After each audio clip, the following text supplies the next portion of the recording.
Hello guys! Welcome to my vlog!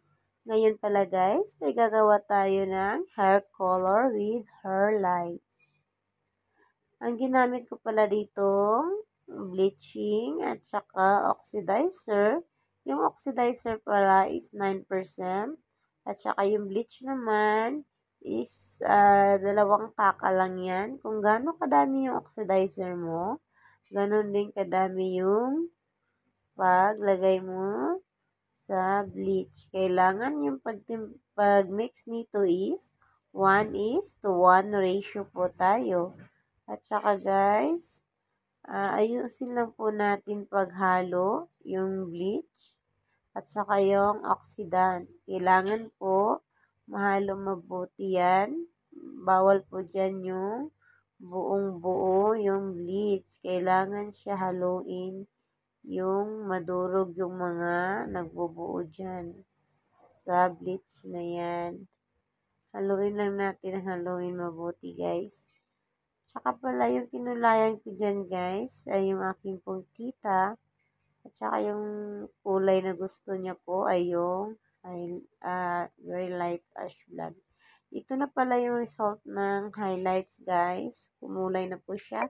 Nagiging white na po siya. Kailangan na po natin siya i-remove. Kukunin natin yung bleaching para hindi po siya mag-rubberize. Kailangan po doble ingat po sa paggagawa ng buhok. Kailangan natin i-check kung luto na ba siya or okay pa ba siya or nag-rubberize na ba yung hair. Ito guys, yan, luto na yan guys. Nagkulay white na yan. Kailangan natin i-remove dyan yung bleaching para may stop na po yung pag-ano niya guys, pag-develop sa gamot. Ganyan lang guys. Check lang natin mabuti. At saka, chinek ko na rin dito sa kabila. Ipagtingin ko dito sa kabila ay medyo hindi pa siya masyadong luto. Pero okay na rin to guys. Ano na rin yan siya. Pag nakabira na yan siya ng base color, magaganda na yan guys. Tsaka yung iba naman, chinecheck ko ay hindi pa talaga siya nag-white.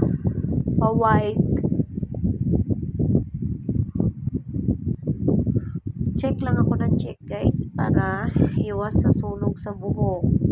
At saka yan guys, kinulayan ko na pala to ng very light ash blonde. Yan po yung pinili niyang kulay para sa kanyang buhok. At saka naka-foil po yan guys. Yung naka-foil dyan is ilagay ko po yan ng kulay green. Kasi gusto niyang may green sa harap na kanyang bangs. Yan guys, binabad ko lang yan ng 40 minutes. Yan na yung result guys sa aking ginawang pagka-highlights ng kanyang buhok. Highlights with color. Ang color pala yan guys is very light ash blonde. Yan na po yung result guys. Ang ganda po. Color pala to guys at saka highlights with Brazilian. Kailangan kasi natin i-Brazilian yung buhok pagkatapos na niyang magpakulay o magpa-highlights para maganda yung result ng hair niya, shiny at saka buhay na buhay yung buhok niya guys. Tingnan nyo naman yung harapan niya.